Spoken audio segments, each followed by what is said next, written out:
Rewind-A-Dynamite from the post-wrestling site. AEW, lighting up the fuse. Sit back and enjoy the bubbly as we hear from Jon and Wai Ting. Where we're going, we don't need roads. And if the buck stops here, this thing might blow. Everything you hear are opinions of the show. And if you don't like it, go to the forums and let them know. Welcome to Rewind-A-Dynamite. It's John Pollock and Wai Ting coming at you for the second time today. If you have listened to our G1 show already, that was just getting ready for this, our doubleheader today on a Wednesday.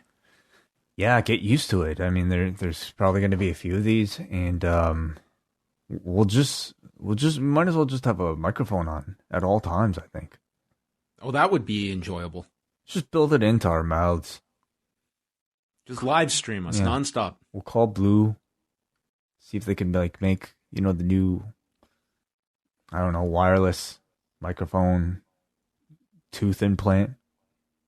Podcasts 24 hours a day. Yeah, instead of Blue, it'll be the Truman microphone. Oh, great movie. A very good movie. I think even more interesting today about when it comes to our fascination with following people. Well, I think for a lot of people, being on their own Truman Show would be a dream. I think you would. I mean, they'd volunteer. We're 100%. We're talking about this generation of reality shows. Do you know that Survivor is 20 years old this summer? I can imagine that. I mean, when I had this feeling maybe 10 years ago where a lot of things I thought were still relatively new were like, oh my God, that's 10 years old. Now, I have that feeling with things that are 20 years old. So it's not that surprising anymore. Do you remember very clearly the summer of 2000? Is that does that feel like a distant memory? Kind of do. Yeah, it's not that distant, I don't think. Doesn't feel long ago at all to me. I remember very specific. Especially when you think about that in relation to pro wrestling, what was going on at the time. I remember vividly watching some of that stuff. The first TLC match was that year. Yeah. That summer. That was 20 years ago. And that's it. That's it. That's the only thing that happened in wrestling. But don't ask me to recite WCW stuff that happened in the summer of 2000. Let's not get crazy. Yeah. After this Monday, I think we've had enough. Well, we have enough to discuss, so we should really move on. This is one of those nights where I don't think our banter is going to hold up to the news that we have to get to. There's quite a bit of it, and you know what? I was thinking today. I was going out. It was a bit of a scorcher today in Toronto, and I was saying to myself, you know what I could really use right now? It's getting very sweaty. I could use a new shirt. I wonder if there is a store that could provide me one if I was a member of such a store and it's cafe patronage. And I was in a draw tonight on a podcast I listened to that could provide me with such a shirt. Every single week, we give out one shirt to one lucky patron of the Post Wrestling Cafe. And before we even move on, I wanted to thank everybody who took advantage of our 25% off sale over the weekend and purchased yourself either a t-shirt or a hat. A lot of Post Pro Res shirts we sold, actually, John. So, WH, drawing money. WH is very, very popular.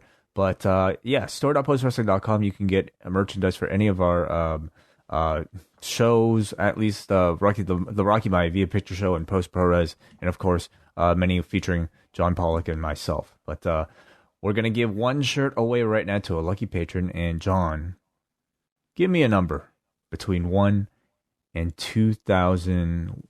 What are we at? 1 and 2011. 2010. Really? All right. 2010. Let's award someone who just jumped on. So, a brand new. I mean, as I've said, it doesn't really count like that. It's not laid out like that. It is still pretty random. But okay. That's fine. 2010. I mean, according to the mind of John Pollock, it might as well be, our rando bot 2000. Congratulations to Honest Habe. Honest Habe. Honest Habe? Yeah, okay. This is what this person's. I think their real name is Tony, but I'm gonna go by what you've written down. Honest Habe. You're from Pittsburgh, Pennsylvania, and you have won a T-shirt from store.postwrestling.com. Congratulations. Congratulations. There's a draw every Wednesday night on Rewind-A-Dynamite. All you have to do, join the Post Wrestling Cafe, listen to all of our shows, many coming out on a weekly basis, and then you can be entered into this draw to win on Rewind-A-Dynamite. A quick look ahead, we've got another G1 show that'll be out Thursday afternoon, going through the B-Block show with Wai and myself, plus it's the debut of Bushby and Thompson's Wrestling Adventure. The adventure begins with WrestleMania 19 on Thursday. They're going to be joined by Nate Milton, who will kick things off the new era of Martin Bushby and Andrew Thompson. So look out for that on Thursday. That is a show that'll typically appear on the British Wrestling Experience feed, so make sure you subscribe to that. But for at least the first 1 or 2 episodes, we will be hosting it also on our main feed, which you're listening to right now. So you don't really have to do anything. You can automatically receive those episodes sometime tomorrow. But if you enjoy it, I do encourage you to subscribe to British Wrestling Experience. On Friday, we are going to have a live edition of Rewind to SmackDown, 10:15 Eastern Time, as Wai and I go through on a day off for the G1. We will be watching SmackDown on Friday night, and maybe we'll give a quick look ahead to Clash of Champions, which is happening on Sunday. Then Saturday, we've got a UFC 253 post show where myself and Phil Chairtalk will be live right after the card, streaming live on YouTube, on the Post Wrestling YouTube channel. So give that a subscribe, and you can tune in to me and Phil and see our wonderful faces. Sunday, Wai is with Mike Murray to review the G1, which I guarantee you will be a better show than the one I will be responsible for reviewing, which is Clash of Champions. Wai going above and beyond, double duty on Sunday. We will be live for our double Ice Cap and Espresso members of the cafe Sunday, right after Clash of Champions, that God willing, will be by 10 p.m. Yeah, I'm hoping to get an early start on the G1 and then maybe, live a full day in between that and Clash of Champions, because otherwise I don't know how I would be able to record these shows back to back without really liking one and really not liking the other. It'll be really difficult. So that's everything this weekend. I also wanted to bring everyone's attention to what's going on with Up Next. On Up Next, of course, they have a review, probably up right now, of tonight's edition of NXT. But also, tomorrow on their free feed, they will be releasing a review of Tim Burton's Batman, the very first Batman film. So that'll be available for free for everybody who subscribes to the Up Next feed. I wanted to go see that movie when I was 4 years old. Might have been 5. My parents told me, no, we can't take you to see that. I was very disappointed. I really wanted to see Batman. 4 and 5 would be a bit young. It was. That was a pretty intense Batman. It wasn't exactly Adam West and Burt Ward. Well, by today's standard, I mean, it must be rather tame. Pretty tame, yeah. I don't remember it at all, though. I don't think I've seen it since I was a kid. Oh, I love that movie. When I finally got to see it, maybe I enjoyed it even more because it was like I have finally gotten to see the forbidden movie that is Batman.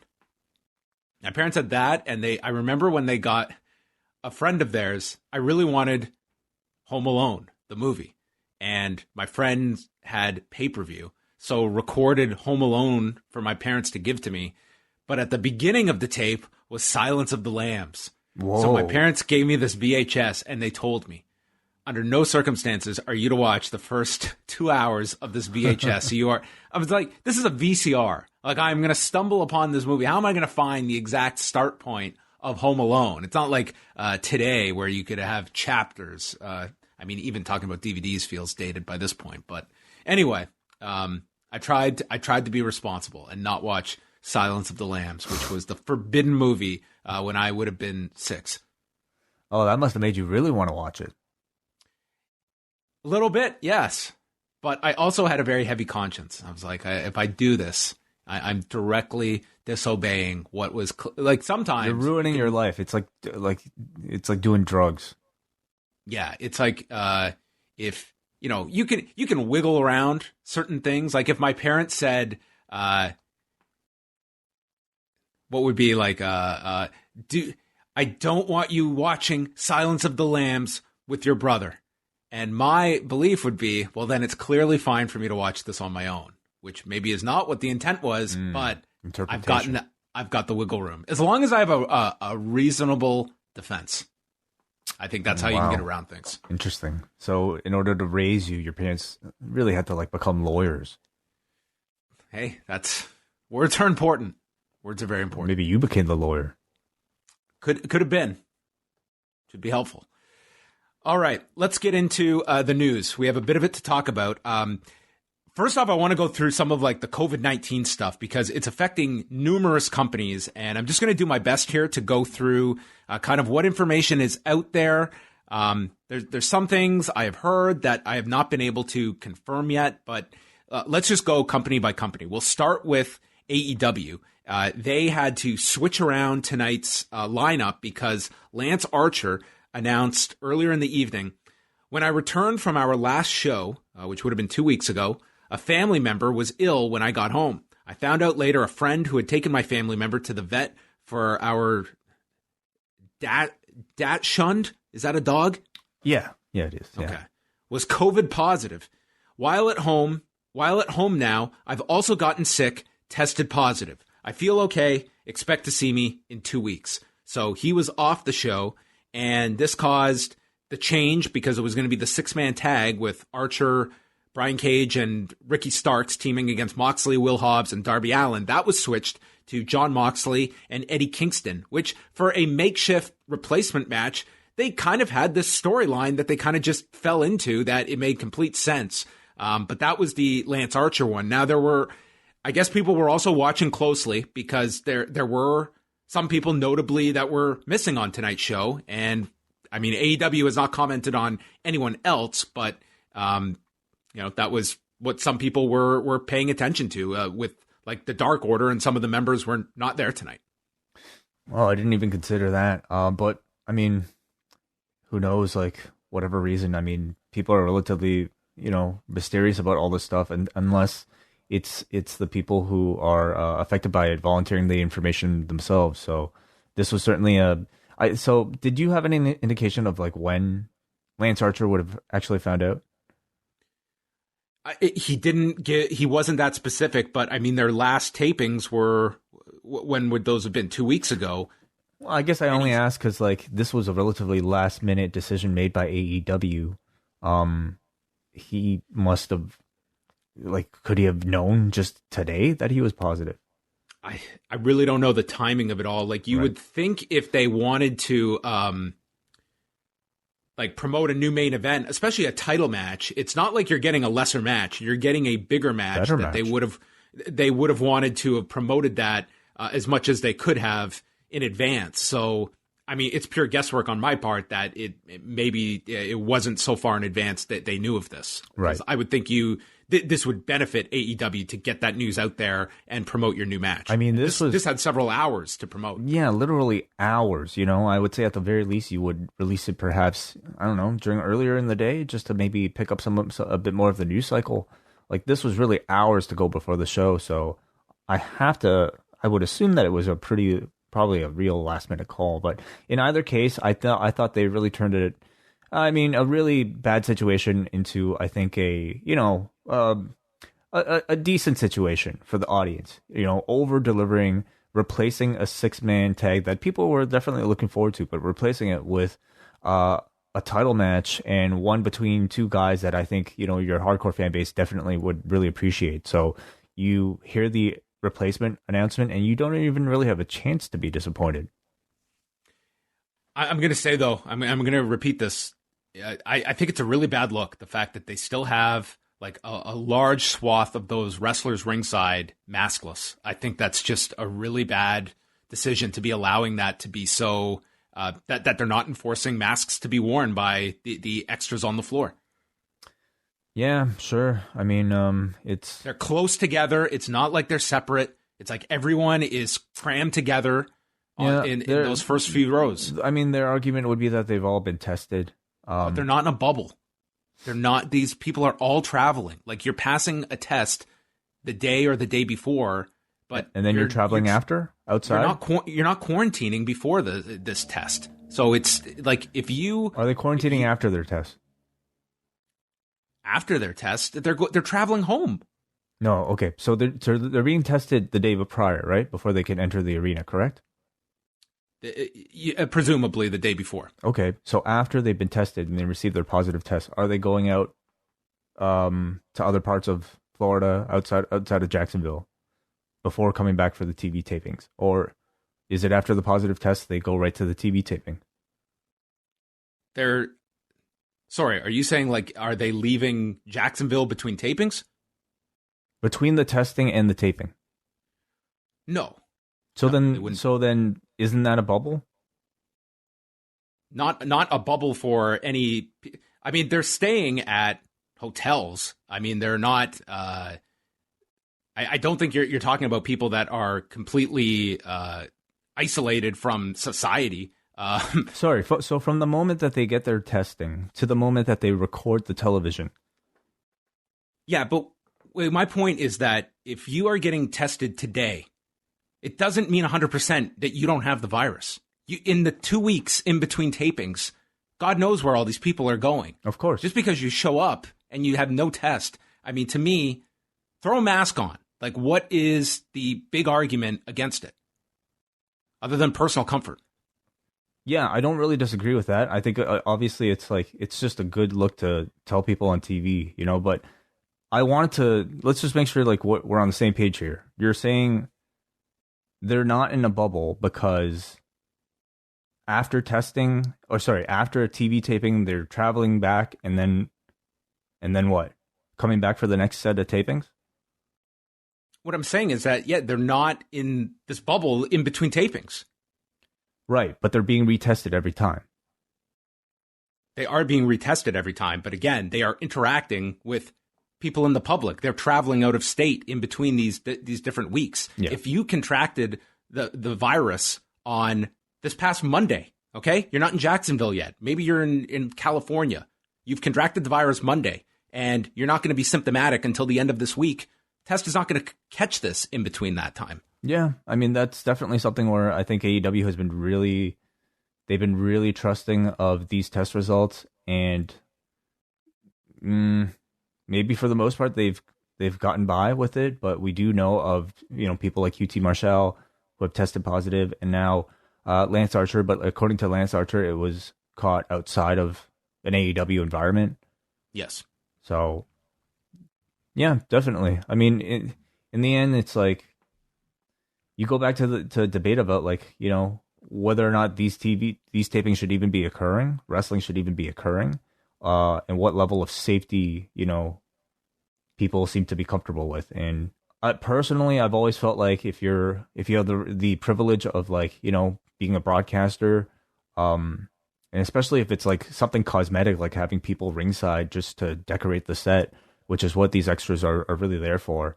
I don't think it's that much of a, I don't know. You don't lose really anything by having people in mass, but it's a conversation we've been having for months. It feels. Over to NXT. So this has been reported on Monday. John Alba from Spectrum News in Florida reporting on this, as was Sean Ross Sapp at Fightful. They were the first two reporting on this of potential positive cases in NXT that may have an impact on plans. They were set to go through testing on Tuesday, and from I have heard the overall number of people affected by this. I heard a number that I haven't confirmed yet, but I had two people separately tell me today that it was bad, and I don't know how widespread this was and how deep this goes. But we did have the NXT tapings that happened earlier in today. They were not live. They were live to tape today, and they finished sometime around 5:30 Eastern time. And I mean, WWE, I think we know they are not going to be so forthcoming with people that are affected by any of this. And I think people are going to be looking very closely at NXT. Tonight there was no Vic Joseph, no Wade Barrett on the show. It was called by Tom Phillips and Beth Phoenix. And I haven't seen NXT, but I heard there were a handful that were either not on the show or people like notably that people noted were not there. I haven't seen it yet either, but definitely it seems like it's a story, and it's not something that, I don't know, didn't happen. But like if this is if this is like significant, I think it's definitely probably time to be reassessed. Like they have resumed training and stuff with like that, like what they're doing in Florida. Like should they be training day to day? I think all of this, it's like we have gotten to a certain comfort level of seeing the success of things like the NHL and the NFL, and everyone's just trying to get everything back. And now you're starting to hit that backlash that I think goes beyond just the U.S. I think everyone is starting to see this right now where, things are, I think this has been a wake-up call for a lot of people. Yeah, I would think so. At the same time, like, I don't see much changing, honestly. I don't have that much faith. I mean, it's not even just the WWE, but, like, even in our own city, John, like, there are outbreaks in, like, schools happening right now. I don't think, I mean, they might shut down schools at some point, maybe in the near future, perhaps. But things are certainly perhaps not moving as fast as I think some people would like. And for other people, I mean, it's just a big conversation, a big debate that seems to still have to occur. But I definitely have less faith, like, in certain parts, and with certain companies. And the last one is CMLL, who are, as of now, still running their anniversary show on Friday, although you could certainly debate why this show is happening. I mean, it's an empty arena show on Friday. They have announced now 4 performers that have tested positive. We spoke about Princesa Suhei and Yuvia on Monday's show.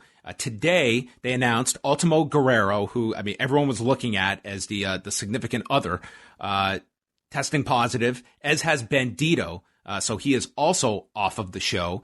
And this is where it gets very complex, because with CMLL, they have stated like they are doing testing, but I mean, it's unknown kind of what constitutes their testing. The Cubs fan at Lucha Blog reported this, that Mexico City wrestling regulations require regular COVID-19 testing. CMLL has said they're following all testing regulations, have shown glimpses of testing, and have implied they're doing tests once a week. There are no more further details, including the type of tests being used.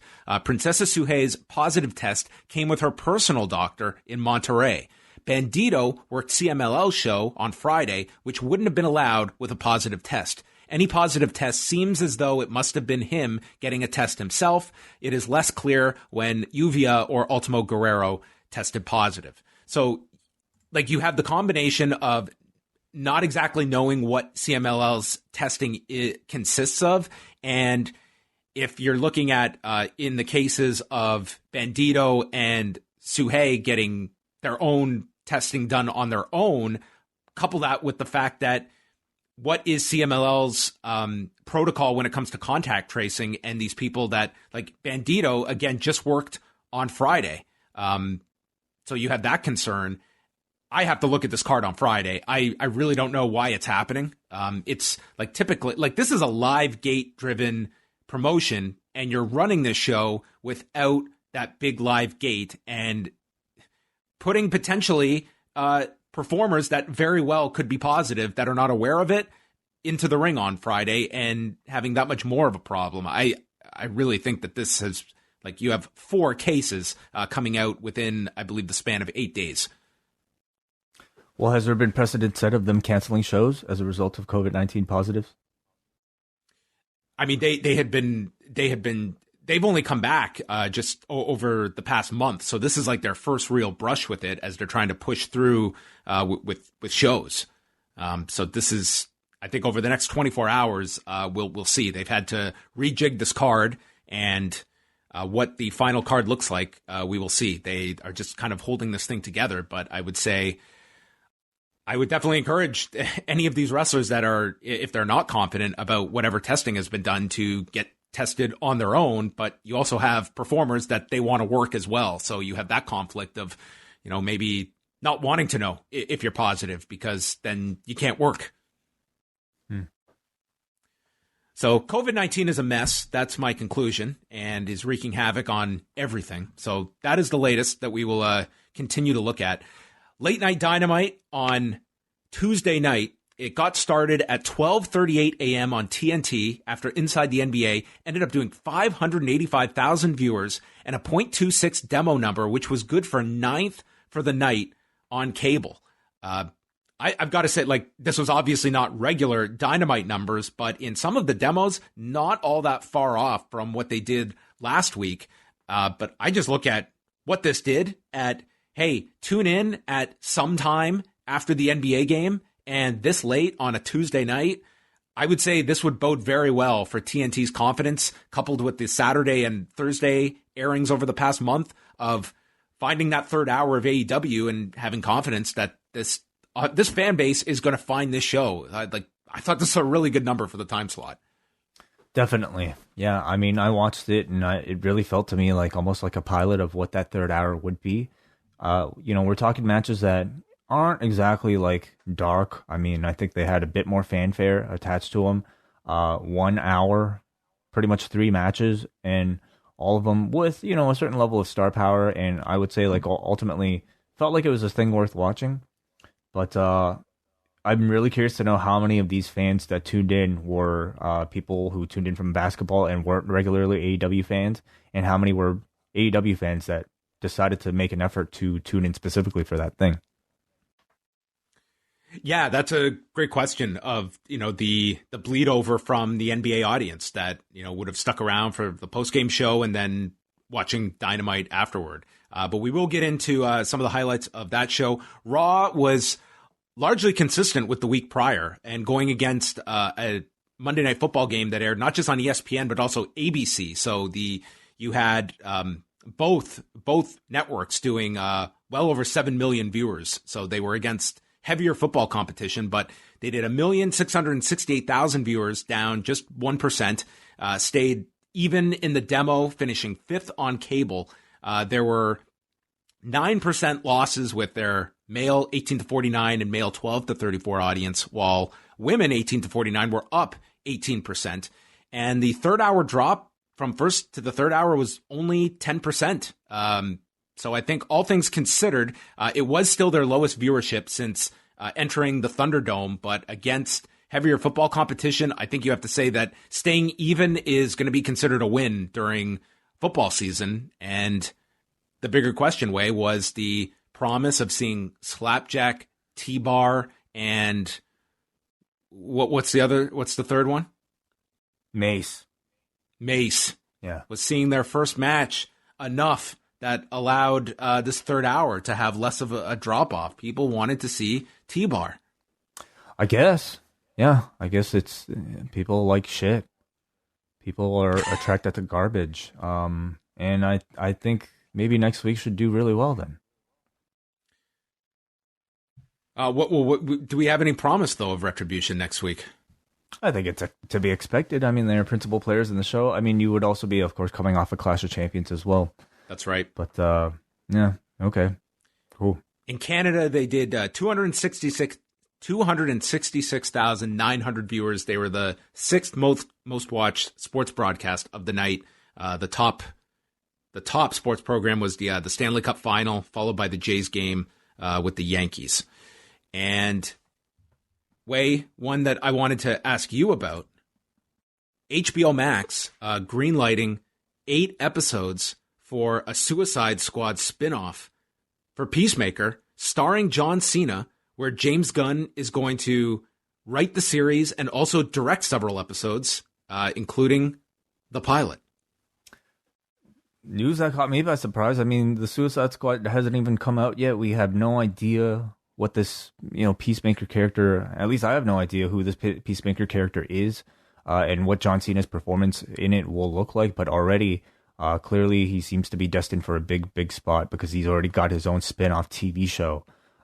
He is also going to, I'm just reading this, is also going to serve as co-executive producer in addition to starring. Like, this seems like a heavy role for him. And involvement in the series. Like this is a big deal for him. I would have to assume that the experience of working with John Cena must have been tremendous. And obviously he comes with a big fan base, and he sees great star potential in the guy as a performer and also as a I guess producer.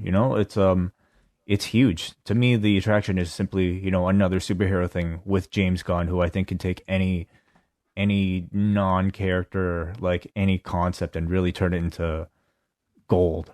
And it seems, I would have to imagine, like with the Suicide Squad and with James Gunn's like kind of like style, this will be a very comedic, superhero type of story. And I think John Cena is fantastic anytime he's tried to do that sort of comedy in Hollywood.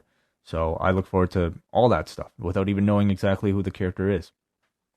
And the last thing we need to touch on is the passing of Joe Laurinaitis, Road Warrior Animal, who news came out early this morning that he was celebrating his 3-year wedding anniversary with his wife, and it sounds like he just died of natural causes. That's what TMZ is reporting. By the time they got there late on Tuesday night, he had already died when the ambulance was called. And an iconic tag team in the Road Warriors throughout the 80s and 90s. I mean, that was just such a iconic team, from the look, the promos, coming out to Iron Man. I mean, this was the team that was, I think, probably the most copied when it came to just a template for your muscle-bound tag team. But what are some of your memories of the Road Warriors? Well, to be honest, like, when I started watching wrestling, I think I'd miss really a big part of, not just, of course, their, glory days like in the 80s, but even like much of their WWE run, I never really saw. So I don't really have a whole lot to comment as far as like my own proper experience. But of course, like their influence has been felt in any sort of wrestling I've been watching in my entire life since I've grown up. I think, a lot of perhaps fans recently were reacquainted with the history of the Road Warriors through Dark Side of the Ring. And from what I could gather, according to that story, it really did feel like Animal was sort of like a bit of a constant, the person trying to make sure like things kind of stuck together, the guy who maybe more so had this sort of straight and narrow path. And, you would, of course, you attribute success to both those gentlemen. But, perhaps maybe the less wild lifestyle, yet maybe the person you have to look at as, simply the one who's more responsible for keeping it together. Yeah, I mean, it really was. Like, Hawk would be the one that would kind of blow off the handle, and it was Animal very much at times who kind of had to be kind of the babysitter of the two. And the way they came together was very interesting because they actually knew each other before they were paired up as a team together, because they would be bouncing at the same bar in Minnesota, Grandma B's, that had a number of future wrestlers that ended up bouncing there and would train under Eddie Sharkey. And it was after Hawk at this time had kind of just become this journeyman. I think he had just come back from Vancouver at this point and was kind of disillusioned with it all. And Animal was in between stints in Georgia when Ole Anderson came out to Minnesota, and that's when he happened to see an 8x10, I believe, of Michael Hegstrand, Hawk, and decided to just put the two of them together because Animal had just been wrestling as a singles in Georgia as the Road Warrior. So they put the two together, and Ole also threw them Paul Ellering as their manager. And then they put them on TV. This was in June of '83, and Afa and Sika had the tag titles in the territory. They had left, so they just put the belts on the Road Warriors. They just won a fictitious tournament, and they were the new champions. And they kind of, like, their initial look, I put the video in my story today. Like, you can see, like, they very much are like in like decked out in leather. It's like a totally different look than what would be the more famous look of the Road Warriors / Legion of Doom. But they would go from Georgia to wrestling for Vern Gagne in the AWA, where they did very, very well. And eventually would get to Jim Crockett Promotions. That is probably the run that most would have become familiar with the Road Warriors. And that is where they are attached very much to Dusty Rhodes, where they had the runs as the 6-man tag champions, and also coincided with them breaking into Japan, because on World Pro Wrestling, this is where they would just get tapes from places all over. And you can imagine how the audience took to the Road Warriors when they started. This was on the Friday night block that had tremendous viewership. And the Road Warriors, they would start airing matches and promos, and eventually brought them in March of '85. And they were an immediate hit in all Japan, and a very lucrative part of the world for the Road Warriors to go. So they were bouncing between both. And this was where, like, the Road Warriors pretty much did not lose. And you had to come up with a lot of creative ways. It was one of the reasons, like, why put the tag titles on them in Crockett's territory, where how are we going to get the titles off these guys? So you had to be very, very clever. When they finally did put the tag titles on them, they had to do this heel ref gimmick with Teddy Long fast counting Hawk in order to get the tag titles off them. But they were very judicious about when they were going to lose, and even selling, to the point that, you know, you remember the famous spots of Hawk. He would take, like, Jerry Lawler's pile driver, pop right up. I mean, these were guys that were not the easiest baby faces to book, but they were also red hot with the audience that just loved watching these guys kill dudes. And that became a huge part of their appeal. You fast forward, and eventually it's Jim Herd who wants to, like, cut down their deals. That's their exit out of what is WCW at this point. And they go over to the WWF, and they flip the name to the Legion of Doom, which was a name that they were already somewhat using as a moniker. And they win the tag titles there. But in '92, that's when, you know, to Wai's point about kind of the friction at times between the two, where, you know, you are attached at the hip to this person. And Hawk, he fails a drug test in early '92, and they get the tag titles off of them, which even at this point in '92 had to be done on a house show that they didn't tape and did not air on television. That's how the Legion of Doom was going to lose these tag titles. So one week, I remember this as a kid, that Money Incorporated all of a sudden are the tag champions, and there's no footage of this. It's just the Road Warriors lost the tag titles. So they are off TV for 6 weeks. They come back at WrestleMania, and they pair them again with Paul Ellering. But that only goes until SummerSlam, where the Legion of Doom are very much, you know, you're just seeing like they are not the Legion of Doom that you had seen as the Road Warriors. They've given them, do you remember when they had the doll? They had given them Rocco as their little mascot. This was their idea they had for the Legion of Doom, to give them a little doll named Rocco that they would go around with. You know, that's what these guys need, a doll. Yeah, I'd heard about all these things, but I never got to experience them live. So, well, I could only imagine the zaniness that would come in pro wrestling. Yes. But SummerSlam '92 is kind of the separation point, because this was outlined a lot in Dark Side of the Ring, and Animals talked about it. Like, Hawk is a mess during this match, and he just goes AWOL afterward, and Animal has to keep, like, he's got to work, and they just pair him. He was working with Bryan Adams on shows and ends up breaking his tailbone, and he had one of those Lloyds of London policies. So after this injury, he didn't wrestle for over 3 years after leaving the WWF. And it's during that stretch that Hawk goes to New Japan with Kensuke Sasaki as the Hellraisers. That was originally pitched to Hawk. Hey, let's be the new Road Warriors. He would not go that far, but this upset Animal that they were continuing on. So he, I guess in his mind, was not retired, or just upset that they were kind of, because the Hellraisers, it was very much a take off the Road Warriors, but they reconciled, and Animal even went over there to New Japan and worked with Hawk, and even did a 6-man with Kensuke Sasaki. They go to WCW for a cup of coffee, and then they have their last run with the WWF that takes them through '97. We were just talking about the Canadian Stampede the other night. They were in that big main event in Calgary, and then in '98, they're repackaged as LOD 2000. They're given Sonny as a manager, and that's kind of the last, I guess, that WrestleMania win was kind of like their last big thing in WWF, because afterwards, You just have the mess with Darren Drozdoff.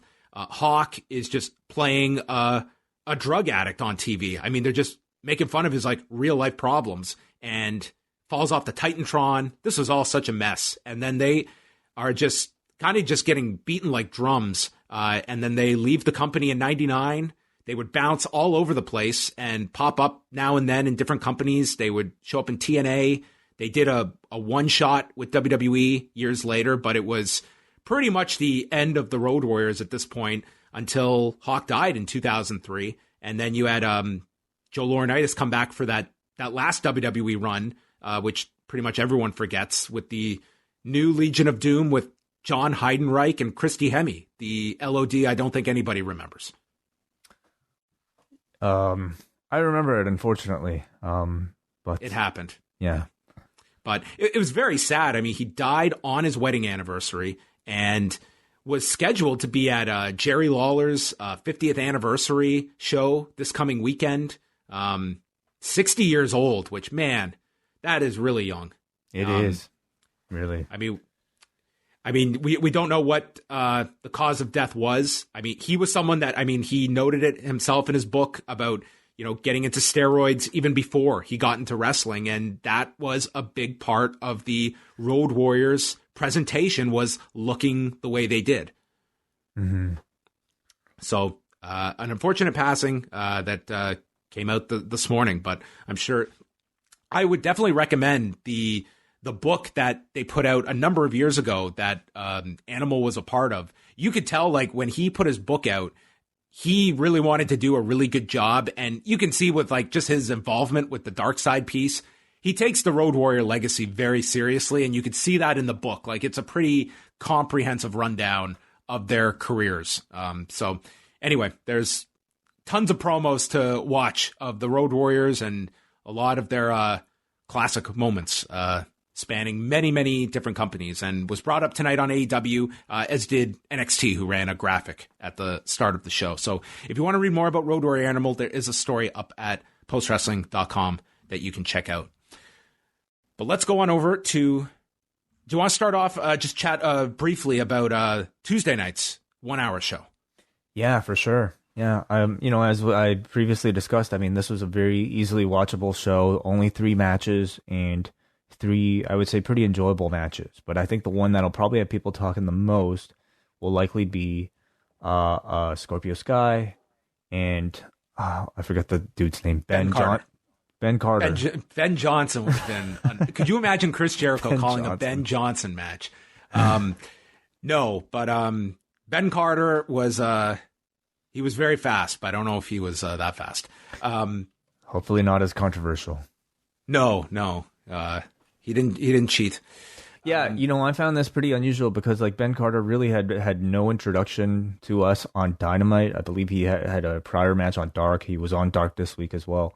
But he's done a few on Dark, yeah. Yeah, but like nothing on Dynamite. And, you know, I would consider this, even though it's like not a proper edition of Dynamite, I would still consider it a pretty featured role. And certainly going into the show, this to me was one of the matches with the most advertising surrounding it. So to headline almost, you know, one of these special editions of Dynamite leading right from an NBA game with a relative complete unknown, in my opinion, in Ben Carter, I think told you immediately how much they thought of him and how right they were. If you watch the match, you know that this guy truly, of course, immediately from the get-go watching him, feels like somebody special. Yeah, and I couldn't help but make the comparison in my head of watching what they did in 15 minutes with Ben Carter. If you have not watched any of AEW Dark, and this is your introduction, and they made this whole match about Ben Carter, and they made a big deal of Ben Carter afterward, that he felt like the story of the show. And I look at Keith Lee, and you watch this, it's like, it doesn't have to be all that difficult, I think, to introduce someone and make them feel like a star. That's what Ben Carter felt like after this, even in losing. They put such a big emphasis on him, and he did great in this match. I thought it was easily the best match of this hour. But he is a tremendous talent at 22. Man, he can do all of the high flying, but he has such a velocity with his flips and the timing of it all. It's Like, this is a real special talent. For sure. And incredibly young, too. You know, something I've been really, like, happy with AEW's kind of, like, I don't know, arrival, like, this year is just how much they've been willing to put, you know, pretty much, like, unknowns on their TV. And what I've loved even more about it is the fact that they've managed to see rating success with a lot of these risks that they've been taking. A lot of audiences just simply taking to, you know, these new faces appearing, and it's in turn, I think, encouraged them to do things more like this. And thus you have like cases where, you know, again, like a guy who really comes from, you know, relative obscurity, but of course, like really diehard fans or friends of the British wrestling experience, they would have been well familiar with him for a long time. But for the most part, you know, people wouldn't be. But because AEW puts such an emphasis on in-ring quality, if they tell you to watch somebody, I'm going to pay attention. If it's somebody, you know, like a Warhorse, like competing, you know, against Cody for whatever, TNT Championship, like I know there's probably a reason why this guy is getting the shot. And usually you get rewarded, you know, by paying attention. And that was the case here. You don't have that on the main roster in the WWE. Matches just simply don't matter that much. And you see week after week on Raw how little they think about the stuff in between the bells. It's meaningless. It's there to just fill time, for, you know, maybe catch people's attention if they're channel surfing. But there's absolutely very little kind of like weight put on the ending. For the most part, the matches themselves aren't really all that spectacular. So no matter who they announce, no matter how big the name is, I find myself caring less and less and less. Whereas you talk about even something like this Dynamite, even if it's a relative unknown, even if I don't know the guy, I'm going to pay a bit more attention if you tell me that this is going to be an important match, because the matches almost always deliver. And this was a great advertisement for Dark. Like, this tells you that, you know, if I want to see the undiscovered talent, Dark can be that funnel that brings in all these independent stars. And I think that's what Dark should aspire to be, more so than just the, you know, you want to have time for your contracted talent that doesn't have a spot on Dynamite Weekly, but it's also a great showcase to bring in the hottest indie talent that's out there. And I saw Todd Martin bring this up today, is that WWE really needs to address this when it comes to scouting and, you know, being at the forefront to try and find like your next talent that you're going to be bringing in. It's like you have AEW that are really have their ear to the ground with the independent stars and who are those talents coming up next. And that to me would be what you want Dark to become, is like where you can get exposure to all these hot names that people haven't heard of yet. Absolutely. On the subject of Dark, I mean, I ended up watching his match against Lee Johnson, which appeared on this week's episode. That's a match I also highly recommend, and I actually personally might have even enjoyed more than the Scorpio Sky match. Both those talents are fantastic, and yeah, this was a great week for Ben Carter, for sure. Yeah, they went 12 minutes. Sky got cut around the right eye, and kind of the story was like Sky was respectful of Carter, but started to get frustrated that Carter kept kicking out, and it took him a fisherman buster. Sky kicks, it's Carter that kicks out. Sky can't believe it, and then finally a TKO for the victory. But this match, it was all about Ben Carter. The announcers were putting him over, and Scorpio Sky knew like he's going over, but the goal of this was Ben Carter. And I think they did a really great job of introducing this guy to the point that the next time that on Dynamite they announce next week Ben Carter returns and is in action, I think people will be really amped to see this guy on Dynamite. And I would follow up with a Dynamite match and not put him right back on Dark. Yeah. I continue to like really wonder though about like maybe their kind of synergy between their actual shows, because as much as we might talk about this, if you happen to be one of those people who missed this show on Dynamite watching it tonight, you wouldn't really have any idea, you know? And I thought they should have at least put a big spotlight on this match. Like really all they noted was in passing the Anna Jay Brandy Rhodes match when Anna Jay was out there. But you're right. Like they should have, like if you missed this, you missed a hell of a match and a breakout performance from Ben Carter. That's the guy you need to keep your eyes on. And he was the talk of 1 a.m. wrestling Twitter last night. Or is this strategic on AEW's part? Like, would they rather, throw it out there, see what the audience's reaction is, and then maybe come up with a proper game plan for introducing him to, perhaps, your Wednesday proper audience? I don't think it hurts to at least, the buzz is fresh 24 hours later. You can have your game plan for Ben Carter that doesn't have to be hatched out tonight, but give us that buzz because it's so fresh that I think coming off of that, they should have made a bigger deal of this on Wednesday night. And I hope that there's sufficient follow through for Ben Carter after this. I don't think he would have been placed on this special if they didn't have hopes for him to be more ingrained with like the main show. Right. Anna Jay and Brandy Rhodes. I thought for what you would expect going into this, I think that they did a better job than I was expecting. They got 6 minutes here. Jay went for the Queen Slayer, and Brandy used a roll-up to get out of that, and Excalibur noted that Anna Jay didn't have the hooks in for the full effect of the Queen Slayer. There's a sling blade by Brandy, and then Stu Grayson is coming out but gets stopped by Evil Uno, who prevents the run-in, and this would play into Wednesday night show as well with Evil Uno. Brandy has the cover, but Paul Turner is distracted, only gets a 2 count. So in a weird way, it actually did assist here by preventing Anna Jay from getting covered. She hits a high kick and then applies the hooks in version of the Queen Slayer, and Brandy Rhodes goes out cold at 6:05. I thought both these two did really well. There's honestly nothing wrong with the match, which I often have concerns, especially when we're talking about people with like relatively, lesser levels of experience. But this was like a perfectly fine, enjoyable match.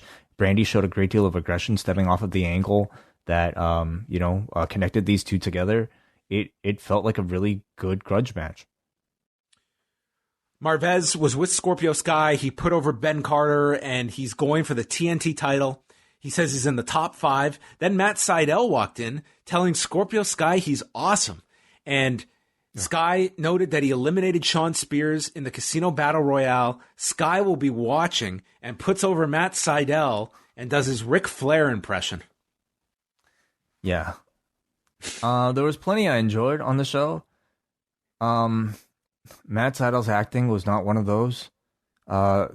This was pretty bad, in my opinion. And wait, were you waiting for mid-sentence for Alex Marvez to just be going to ask a question and Sydal just puts his head down and shakes it? Well, I really do have my view certainly is skewed because I think I permanently have John Pollock's interview with Evan Bourne from the Niagara Falls WWE pile driver drop zone thing permanently etched in my mind, where it's still up on YouTube, I believe, but it's like Matt Sydal just like mid-sentence realizing the thing that he just said was so totally stupid that he just shook his own head in disgust at himself.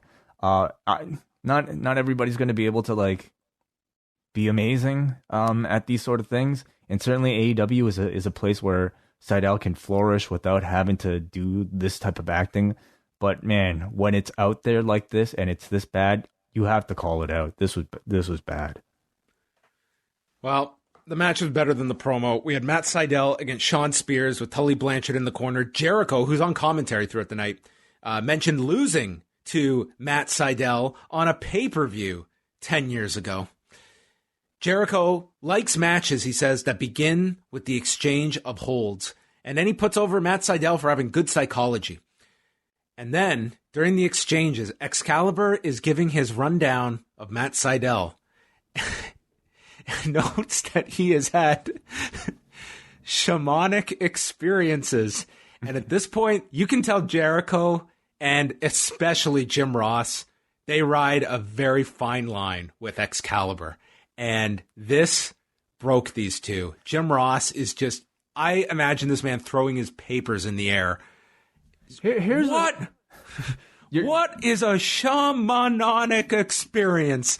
And Excalibur is trying to explain ayahuasca to Jim Ross. This was the most unintentionally hilarious exchange where it's so evident when Jim Ross has had it with Excalibur. And we get it again on tonight's show. Yeah, sure. They lost it, absolutely, and that sometimes is part of the fun. Going back to Dark, like I thought Ricky Starks with Taz and Veda Scott in commentary, they've been a lot of fun together too. So it seems like it's very loose, and it seems like these people are genuinely having fun.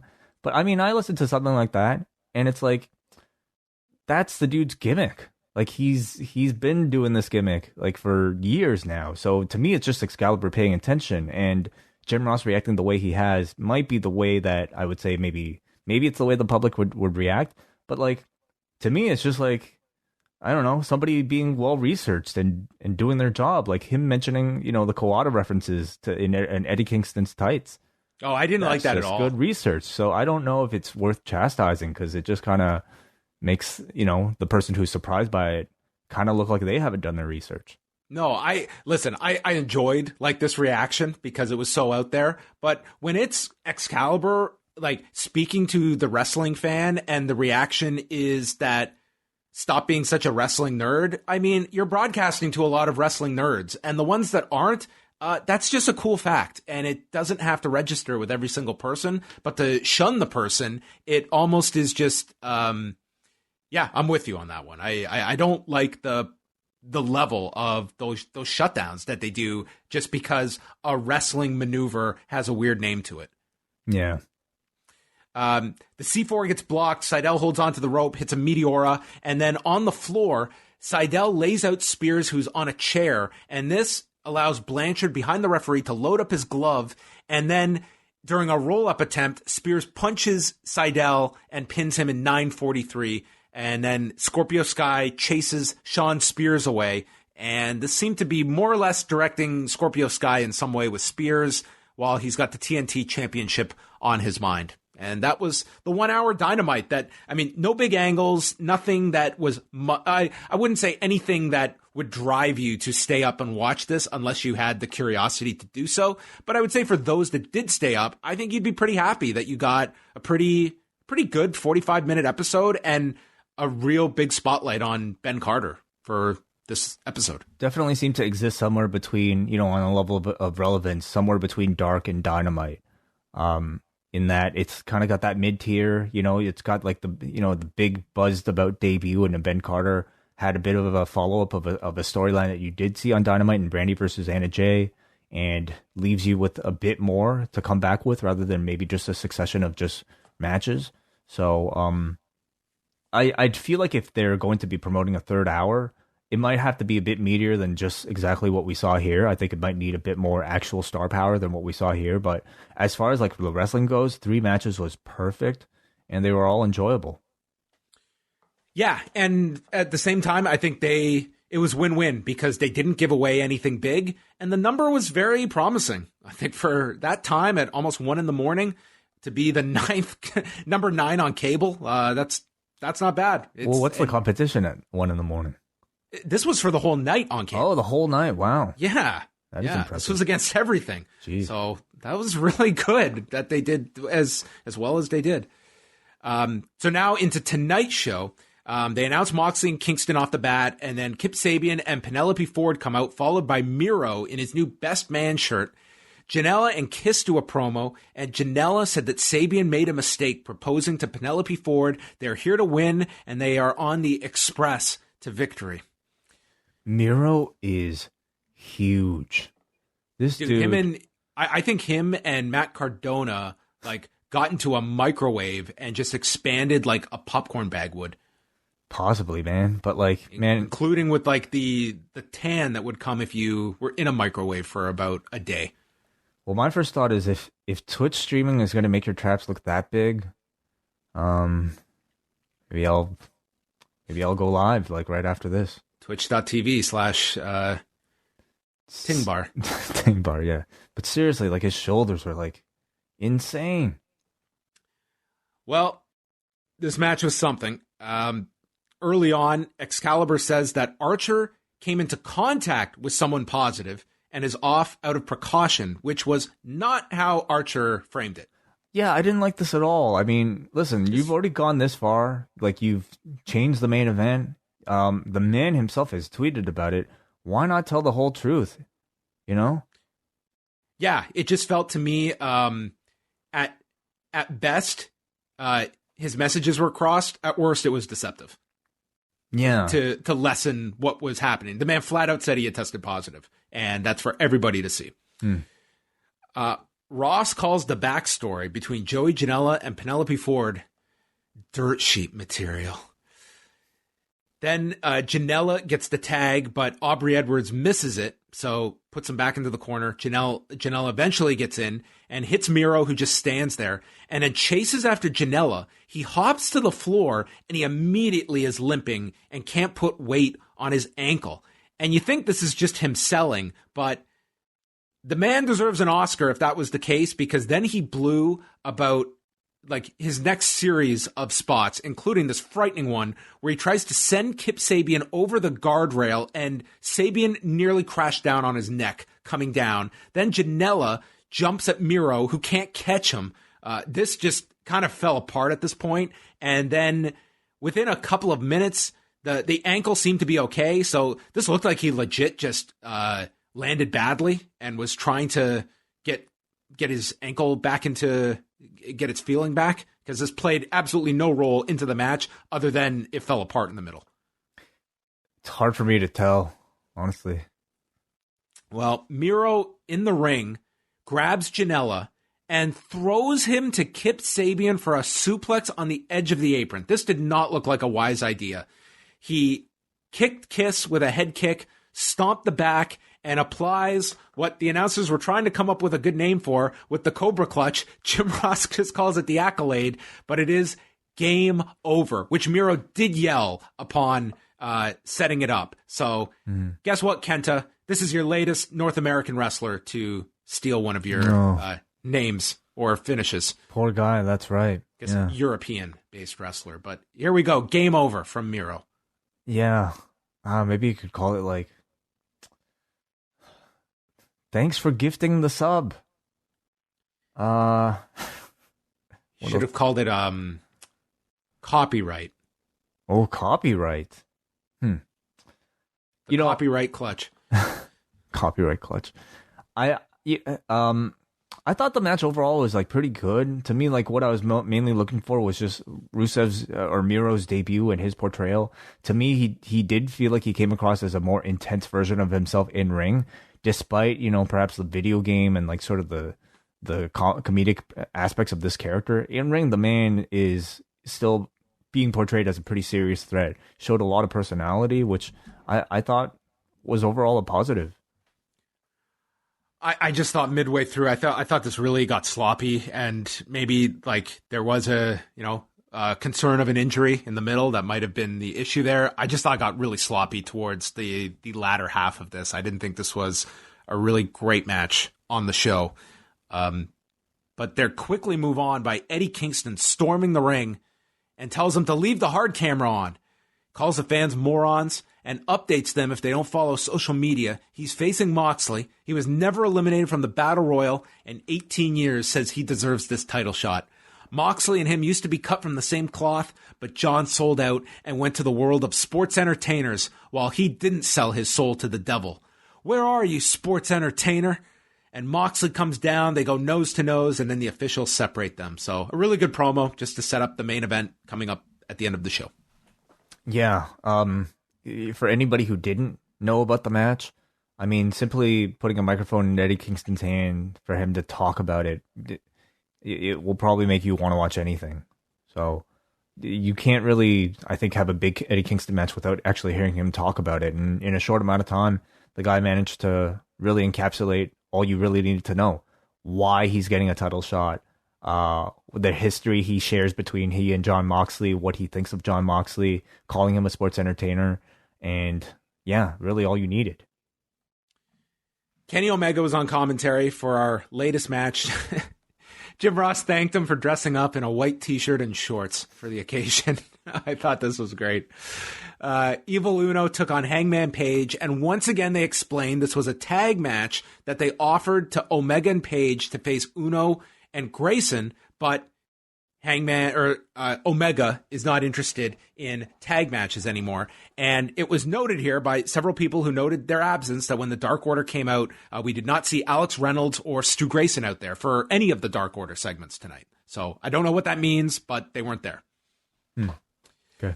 They also plugged the next live show that'll be in 2 weeks on October the 7th. So it looks like they're taping next week's show. Excalibur just buries Hangman Page's bridging technique, noting to Omega, look, this fucking guy is flat-footed, didn't use the tips of his toes for pressure. Fucking guy. Omega just then one-ups Excalibur by explaining the psychology behind Evil Uno wearing a vest, saying it gives him a layer of protection in addition to hiding his hideous physique. Holy shit. Uno then uses Rick Knox as a shield, uses Knox to set up a neck breaker. I thought there was way too much use of Rick Knox here, where he was like actively trying to like hold the other. Evil Uno tells the Dark Order. It's the evil spot. Yeah, exactly. Where the referee has to play reluctant assist. So the Dark Order wants to interfere, but Evil Uno has them back off. So this is the second straight night where Evil Uno is trying to stop any interference. Omega is being asked if he's going to go help Hangman, but Omega says the Dark Order is being sent to the back. Page doesn't need me. So he doesn't leave. There's a pump kick and swanton bomb by Uno for a 2 count, but then Page hits a pop-up powerbomb, buckshot lariat, and he wins in 11 minutes and 39 seconds. I personally enjoyed the match. I thought, seeing Evil Uno get to work a singles match to me was a lot of fun. He's a big guy who flies, and does really everything he does looks pretty good. And getting another singles Adam Page match is never really a bad thing. I think the story that they're telling this week, I don't know really how far advanced. It was just kind of more of the same of what you had last week, where Kenny is on commentary, kind of I think the impression that he was giving off on this episode was that he is starting to like Paige again and is trying to withhold himself from wanting to get back together with Paige. Is that how you interpreted it? I mean, he was still adamant at the beginning that his tag career is over, but I guess they're kind of telling the story that Paige is having a lot of success as a singles performer, despite, I think, Omega believing that he would fall apart without him. So I think that this is more so leading to eventually Omega versus Page, but I don't know if that's something long-term down the road or something that maybe they could get to by the next pay-per-view in November. Maybe, definitely long-term. But in the near future, I didn't really get much of a sense of heat between the two. I got more of a sense of Kenny wanting to help Page out, but because of everything that's went on, he kind of has to hold himself back. Maybe they do the Brett and Owen deal where you think that they did the breakup, but then over Christmas, they get back together, they settled things together, and now they're going after the Quebecers for the tag titles, and this leads to Kenny Omega kicking Hangman's leg out of his leg. So they did an edition of WWE Timeline about that specific story, just Brett and Owen, earlier this year. Fantastic storytelling. And that video that you just mentioned, John, of the two of them, holding each other, arm in arm. We had a great Thanksgiving. We had a great Christmas dinner. Christmas holidays. We had a great I remember holidays. every beat of that storyline. I remember from that time period. That specific interview, John, because the last time we saw those two, they were they were angry at each other, and then the next scene is they're both smiling with the biggest, corniest smiles. And they're my brother Owen, we sometimes have misunderstandings, but you know what? He's just they're just really playing up how great friends they've suddenly become over Christmas, to the point where it's they start doing sort of the fake, slow rolling punch on each other's chin. That, those are images that I'll never forget, because they were playing it up so corny in hindsight, but it was just so well done and so funny. I've told this story before, but there was of all the times that I would be watching wrestling and have to have my dad share his thoughts, it was during the first time they tried to split up the Hardy Boys. And this was in December of 2001. And they're having their feud that is not doing very well. And they're airing the video package. And my dad, he just chimed in and thought it was horrible that two brothers are fighting right at Christmas time. Christmas, how could they? Anyway, yeah. I tried to tell him it's not going to work anyway, Dad. They'll be much better back together. I hope you never show him like Dark Side of the Ring or like, any of these real stories. I should have showed him the final deletion. Like, look at this. Wow. Over the summer break. So Tony Schiavone was with Matt Jackson from earlier in the day, and Matt handles the interview by himself, so we never saw Nick. And he says that he can't remember Marvez's name. He thinks that Mike Posey's name is Mike Poser. He says, we've gone through a lot. We've lost title opportunities, relationships with friends to explain their actions of late. Tony brings up FTR, and Matt's pissed. He doesn't want to talk about them. And then he asks Tony for his phone. Never, ever give someone your phone if they ask you for it. He takes this iPhone and he smashes it against the wall, and he leaves it with Tony. And this man, Tony Schiavone, what a saint, puts in a plug for their book at the end, saying maybe they can put that in their book. Whole new chapter. Tony Schiavone's fantastic. This poor phone. Matt's got to dial it down a little. It's too overly dramatic. Some of the dude, really?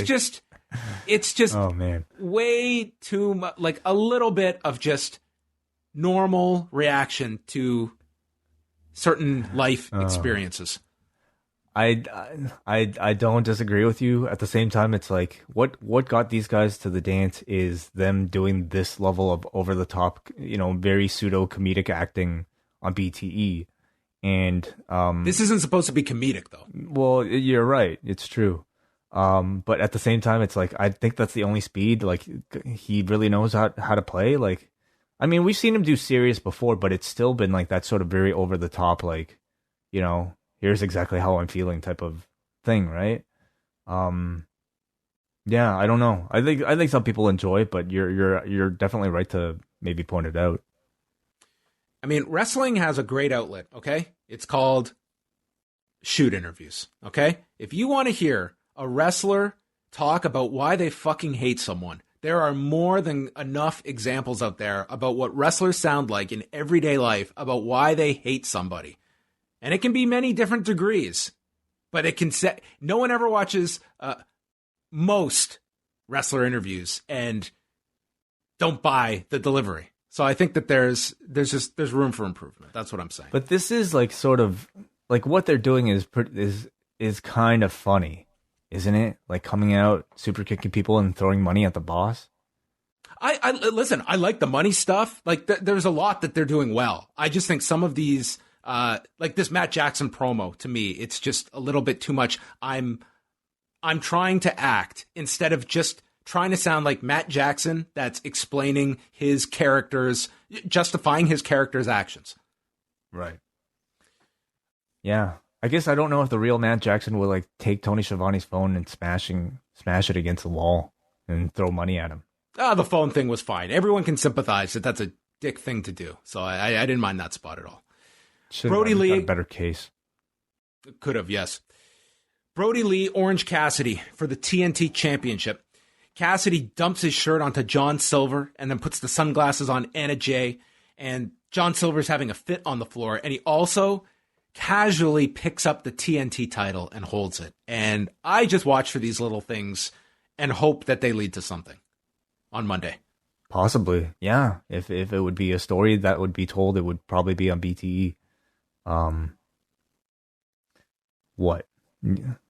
Like, you've been looking at my title? What the fuck? Is your name John Gold? You don't touch fucking gold. Silver? Because you're second place, which means first loser. Fuck. That's fantastic. So he puts his hands in his pockets, does the light kicks, and then Brodie Lee beats the piss out of this guy. The holy hell is being beaten out of him, pulp and all. It's like very one-sided here. He's suplexing Cassidy from one side of the ring to the other. Cassidy eventually outsmarts all the seconds on the floor, lays them out with the orange punch, and gets out of the way. counters into a stunner on Lee, and then hits deep impact off the top to Lee, hits a pair of penalty kicks, swinging DDT, air raid crash. It's just move after move. When all of a sudden, he hits the orange punch on Silver, but Lee stops Cassidy with a power bomb and hits him with the discus lariat that everyone stays down for. And he pins Cassidy in 11:35. Like, there was really, you gave Orange Cassidy a shine, but this was a definitive win for Brodie Lee. Like, they aren't cutting any corners here. We don't got to worry about protecting anybody. You're going to get a winner and a loser here. And I thought like this was a pretty definitive win for Brodie Lee. It definitely was, like, to the point where it kind of surprised me because, you know, this is Orange Cassidy coming off of the Chris Jericho feud. He's built up all that momentum. He's won the Chris Jericho feud, and it would, of course, make sense to put him in a title match, but to just have him lose, you definitely perhaps, you know, wonder what the intent was. Like, was now the right time? Like, I think it would have been too early to take the belt off of Brodie Lee, but would now have been the right time to just even make this match if, you know, you're kind of talking about a situation where neither guy might really benefit from, or, you know, might suffer a lot from a loss. But I mean, it's Orange Cassidy, and, you know, the guy will still probably be viewed as one of the most popular people on the roster, even despite the loss. The question is, can he continue to be seen as, you know, a viable contender, like a top level contender, at least for a TNT title, if not even for something bigger. I think the goal of the match was, you know, to make him at least seem like he was, and I thought they came really close in making me believe that there might have been a title change. So in that sense, yes. But what do you think, John? Does this like take him down a notch from like where he might have been with the Jericho thing, or do you think it helped, or was it neutral?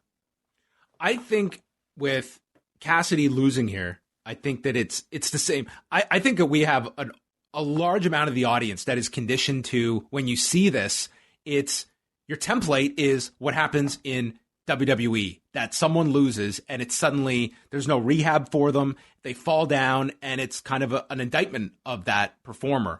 With AEW, I have a lot of faith that they're not just, after all of that time spent building up to that Jericho thing, that this was done for absolutely no reason without an idea for where Cassidy is going next. So I kind of reserve judgment there. I do think that both companies deal with this. Your easy answer is to say, well, you could have just found another babyface for Brodie Lee to beat. But part of this is that every week you do have to be able to present 2 or 3 key matches that have some star power attached to them. Like, that's part of the game. In WWE, they book these matches and then they give you shit finishes because they don't want to beat anyone. Mm-hmm. And we've seen what that has on the audience that groans at that. And you have no believability in wins and losses. Here, like, Cassidy is one of their stars. This was probably the number 1 match this week. If not, it was the 6th man prior to the change. But it was 1 or 2. And I think people looked at this. It's like, how are they going to book this one? Because it's not the time to beat Cassidy, and it's probably not the time to beat Brodie Lee, but they did give you a winner and a loser. And I would say if you have strong booking attached to it, I don't think this is a negative at all, that there's a story to be told for a winner and a story to be told for a loser. And thus far, I think that you have you have faith in AEW that Cassidy is one guy that they do have ideas for, and they have put a lot into that character to just blow it off for no reason and just lose for no tangible reason. Right. Yeah. No, very good points. Do you have any indication what that next program might be? Like, do you think this continues with him, or does he move on from the TNT thing for a while? I think he gets away, because it would seem to be like Cody coming back for the TNT title. That should probably be the title picture. But I don't know if you keep Orange Cassidy around the Dark Order. I don't know if there's much to that. But I do hope that there's something significant, that, because there was no hint of it here. He was really just beat. And I mean, we're kind of left to see where that takes him next week. That would be my disappointment, is like, you know, if after the loss, the guy doesn't really sell the loss, or like there's no real story coming off of it. Like, sure. What you say is absolutely true. You know, you can really like tell as much, you can really help a character grow and, you know, become that much more valuable to the company via loss as you can sometimes from a win. But the key is, you know, is the guy getting a story coming off of this? So I guess we shall see. the lights go out, and we get Cody and his return. And it's been a big transformation. The man has dyed his hair black. And he attacks the Dark Order. He hits a Cody cutter to 5. Brodie Lee has fleed with the title. And he wraps 5's leg around the post. And then, this is going to be a mouthful, applied the figure 4 to 5. And tried to snap the man's leg into 2. So Cody is back, and he's angry. Yep, Cody returning with, I guess, old look, but even darker than usual. Yeah, really trying to give him like a mean streak that he comes back from that one-sided beating. And next week, Brodie Lee, first of all, he cuts a promo in the back about Cody leaving for 5 weeks, and what kind of a man leaves others to fight the battle for him, mentioning Dustin facing Brodie and then Anna Jay beating Brandy, and says, what kind of a man lets his wife post thirst traps while calling me daddy? Which is a line I didn't expect to come out of Brodie Lee on tonight's show. That's something I have not been aware of. That's been occurring through social media. Were you familiar with these thirst traps? Well, I think Brandy responded to this afterward. Oh, with a photo. And I think she said, bitch, please. Wow. Okay. All right.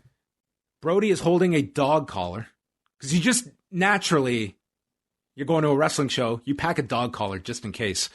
And he is going to wrap this around Cody's neck and that godforsaken tattoo. And you will have nowhere to run or hide. You have 1 week to answer the challenge. Are you a man or are you a coward? And I'm guessing that this will probably, what do you think, be on the anniversary show in a couple of weeks?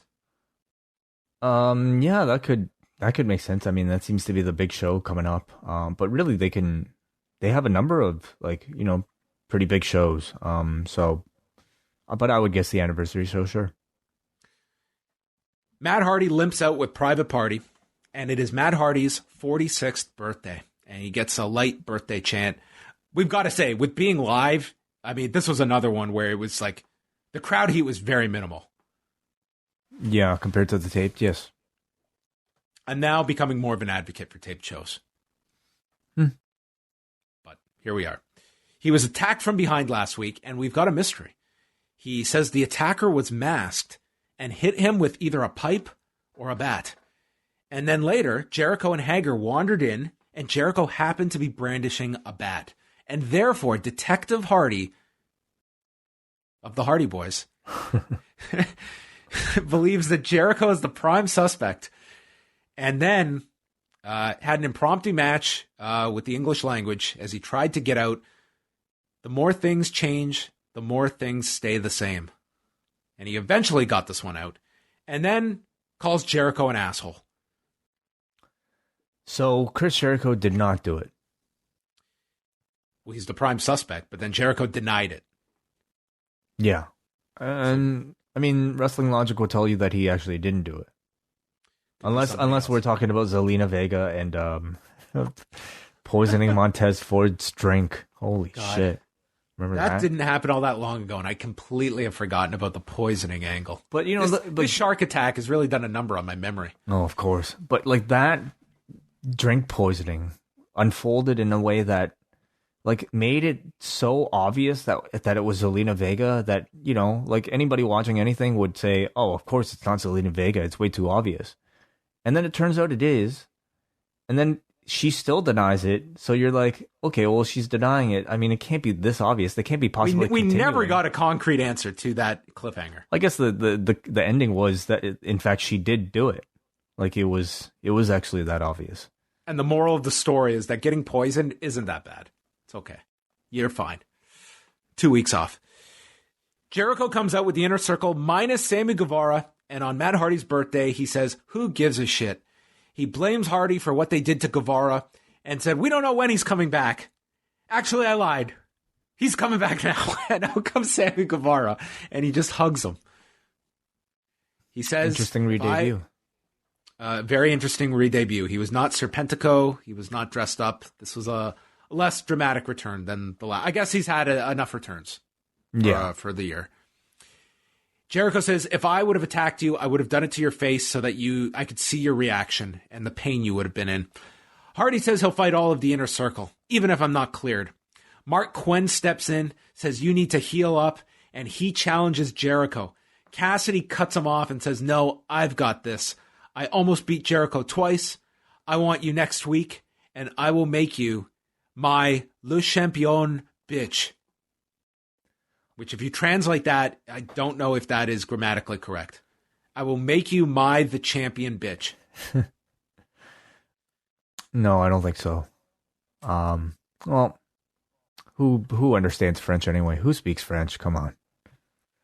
I thought Cassidy sounded really good. Like, I thought he sounded really confident. You know, it's certainly no easy feat, you know, sounding like going toe to toe with Chris Jericho on the microphone on national TV, but I thought Cassidy sounded like really comfortable. I thought that he sounded the best of the three. I thought it was maybe he's playing off of Jericho, but I felt it was the point of this all, like, you need to give guys like Cassidy and Quinn time on the mic, like they need to talk. So you do have to give it to them. And this is going to be the latest like Jericho match where it's going to be, trying to make Cassidy. He's moving on from one Cassidy to another. Oh my God, I didn't even put those two together. Yeah. The popular name. It is. Shivani's in the ring with FTR and executive consultant Tully Blanchard. Blanchard says, we have thousands of new fans every week. How do you get to see the greatest tag team? And says, usually championship matches have a 60-minute time limit. They have put in a new rule, 20-minute time limits. It will be called a 20-minute brush with greatness, where they get to pick the opponents, and if they go the time limit, it's a win for FTR, and it starts with SCU next week. Are these title matches or no? Yes, I believe they're title matches. Oh, wow, okay. Awesome. Yeah. Great. But they got 20 minutes to beat them. Yeah, I mean, it's kind of like what the NWA was doing with their TV title, except like that was, 6 minutes and 5 seconds? Mm-hmm. This is 20. I like it a lot. I think you could do a lot. This is the team to do this with, and you can do some time limits every now and then. I think they've only done one time limit so far on Dynamite, and I thought they would have been more liberal with them in this last year, but I can only recall the one that they did. Time limits, yeah. I can't recall too many. Yeah. Dax Harwood calls the parking lot fight last week a glorified backyard wrestling match with the best friends, backyard comedic wrestlers. So the best friends come out. Trent says they had a war last week. They want the 20-minute challenge right now. FTR agrees. And right as Paul Turner's about to ring the bell, Harwood stops him, and Wheeler says, it's not fair. You guys are injured, and maybe give Tully a call in a few weeks. And then Chuck Taylor calls them weenies. At least some people were chanting weenies. Boy, I thought this was really lame. Weenies, yeah. Well, I like the idea. I think it's going to make for some really interesting matches, especially if you reach up towards the 20-minute time limit and you start to see the urgency in the babyface team really having to like do everything they can to beat FTR, and then FTR basically skirting by on a technicality, but claiming that they beat, whatever babyface team. Best friends coming off of last week's match, they suddenly feel like the biggest tag team in the division right now. So to pair them with FTR right up next for what seems like, your next big challenger, most serious challenger, like, makes a whole lot of sense. I like it. One suggestion that I will throw out is that I hope they do more of these time limit teases on the taped shows. Because when you're teasing a time limit, so much of it is the reaction of the crowd that are biting for all the teases at the end. Mm-hmm. And in this environment, it's going to be really flat if you're going to 20 minutes and you're getting this crowd. I think that's a great point. Hikaru Shida and Thunder Rosa against Ivelisse and Diamante. Thunder Rosa did her face paint in honor of Joe Laurinaitis, and this is where the announcers talked about animals passing. Ivelisse and Diamante jumped Shida, and then Ivelisse slams Rosa down. They go through a picture-in-picture. Shida gets the tag. She's throwing Ivelisse around with snap suplex into Diamante seated in the corner. Then Ivelisse stops a Falcon Arrow. Rosa misses a knee strike, nailing Shida by mistake, and she gets stunned. Ivelisse hits a high kick, only gets a 2 count. Diamante setting up for a code red that's stopped as Thunder Rosa grabs her and hits a Death Valley driver. And then Shida hits the Falcon Arrow, Ivelisse with the save, and Ivelisse is tossed out of the ring, and Diamante is hit with the Tomoshi and is pinned in 8:37 by Shida, with Shida and Thunder Rosa picking up their titles and kind of loosely teasing the two meeting again down the road. But what did you think about the tag match? You also had Thunder Rosa hit Shida with a knee strike by accident. I think the two champs being paired together, I really do like it. I mean, we've had so many, of course, too many instances of people who can't get along, but this was a case where two future rivals being paired together, I really do enjoy. It looks so badass when they're like holding both belts together, and you can clearly see in ring they are both tremendous. I really couldn't say the same about Ivelisse and Diamante in this particular match. I enjoyed, despite all the controversy that came out of this Thunder Rosa Ivelisse match from last week, I greatly enjoyed it because it felt real, and evidently maybe it was actually at least a little bit maybe more real than typical. But definitely there were concerns or criticisms about it being maybe, I don't know, a little sloppy. I found that to be the case with this particular match. There were portions where they weren't really sure who was legal. A lot of moves that just didn't look all that great, and unfortunately that kind of dampened the overall experience for me on that side. But the babyface side, I really enjoyed. All right, we move on, and it's Dasha with Jericho. He says he respects Isaiah Cassidy for having some balls. He'll be a big star, but not next week. And the only shot he's going to get is from my left and right fist. With that, MJF walks in, and he does his best Jericho impression. They compliment each other, and then on cue, they both say, "So why did you call me a loser?" from the opening 2 weeks ago. MJF says he heard about it on Reddit and Instagram, while Jericho said, "I watched it on Dynamite. You called me a loser." MJF explains, "I didn't call you a loser. I called the limo drivers losers for coming so close in our cars together. They could have injured the two biggest stars."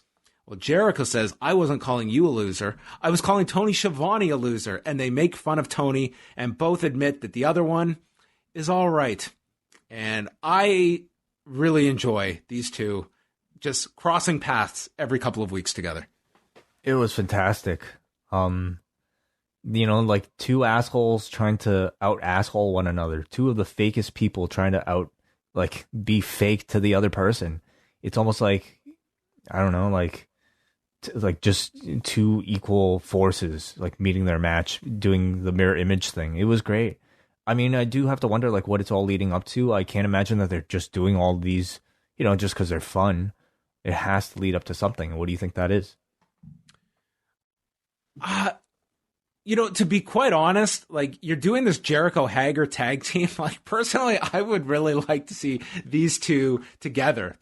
MJF has nothing going on right now. I think they would be really fun together, and it's almost who's going to turn on the other? And it's just this false alliance that they have this goal with these tag titles that it would have been kind of fun to have these two together.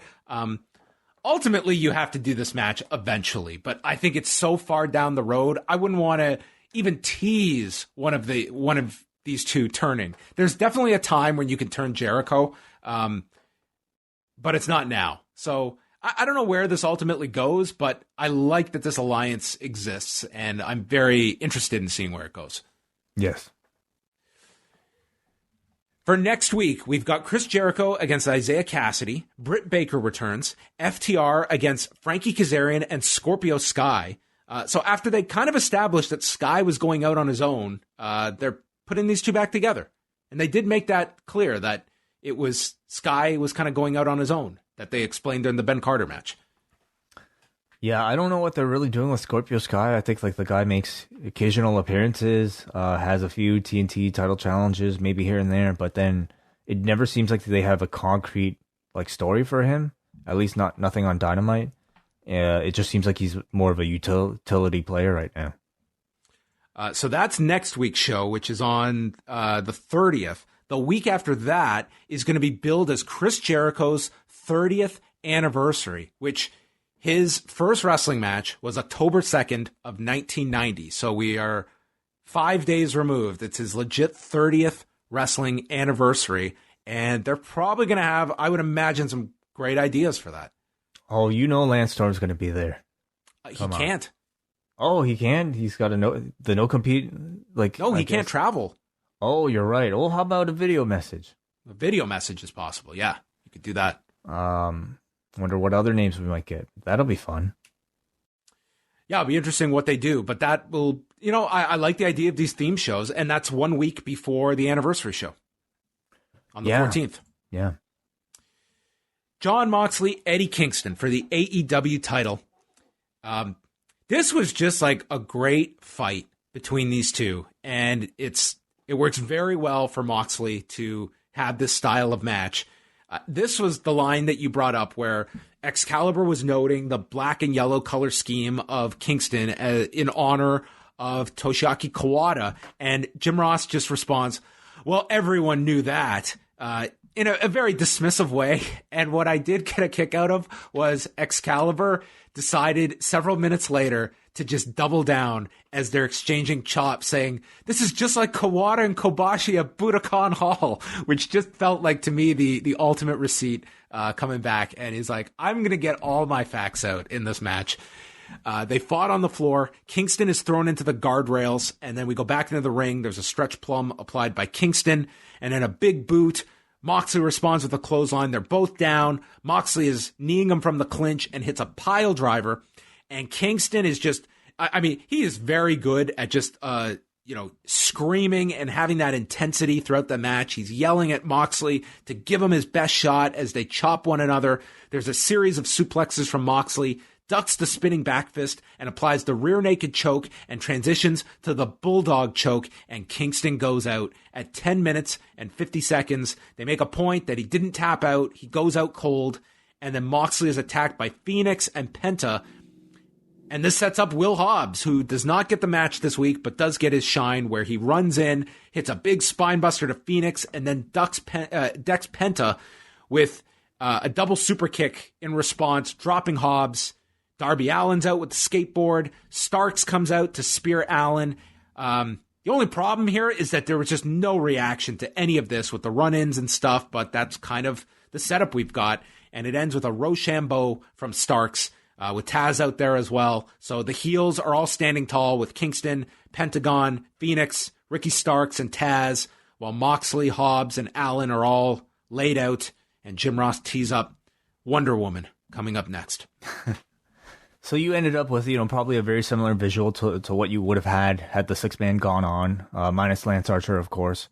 But I will say, like, the biggest casualty, of course, of not having the six-man was probably, Will Hobbs not really getting a chance to come out and perform and actually have a match where the guy was probably set to receive a great deal of spotlight, So, I'm sure they'll have a proper debut for the guy coming up soon. But I was definitely looking forward to seeing him. So, we'll see how they follow that up.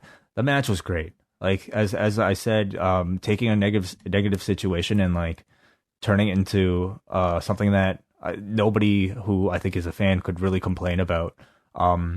Giving a title match on free TV, and a match that even without a championship, you just simply put Jon Moxley in there with Eddie Kingston, two guys with a very similar brawling style. That in itself is enough of a draw for anybody who I think would be familiar with the two of them. To me, like, Moxley is at his best when he's wrestling a guy like this. And it ended up being a great showcase for him in particular. Yeah, I really enjoyed the match a lot. It's just, both have done a great job. Eddie Kingston, to me, has been just a fantastic addition. I think he's been great. And just, the way he could sell this match with that one promo, like, I thought Eddie Kingston was one of the big stars of this show. Seriously. And like, it was a match that I think sold itself kind of on paper, right? But like, in literally like 20, 30 seconds, like, he gave you everything you really needed to know to really like bite into it. So Yeah, this was a great show for Eddie Kingston too. Do you think that the spot where he doesn't get eliminated in the Battle Royal, do you think that was a conscious decision, or do you think that was a total fluke? I think that's a fluke. I don't think that's what I conscious. Think. I think in this company, it was like, when I used to do improv, they would, I had people who would always tell me, there's no such thing as a mistake. There's only gifts. And goddamn, the company proved that in this Casino Battle Royale between Matt Sydal and Eddie Kingston. There are no such things as mistakes or botches. It's just gifts for us to make use out of.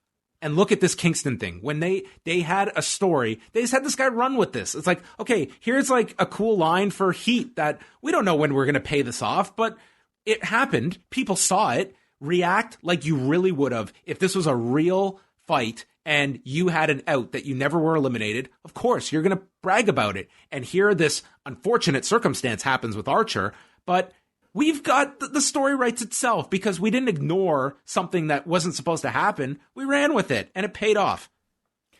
It definitely takes like a great deal of creativity in order to take whatever situation you're given and to try to explain it in a storyline way that makes sense. You definitely run into situations where you'll have problems with that though. I don't know. I have a lot of confidence in this crew that dude, the Michael Nakazawa thing with Sydal, I marveled at that. I immediately messaged you. I was in awe of how smart this was that they got out of something like that and turned it around as they did. It tells me I don't know if there's too much you can throw their way, that they're not just going to laugh off and make it work for their benefit. So, it was really clever. Dynamite tonight overall, I thought it definitely had some good points.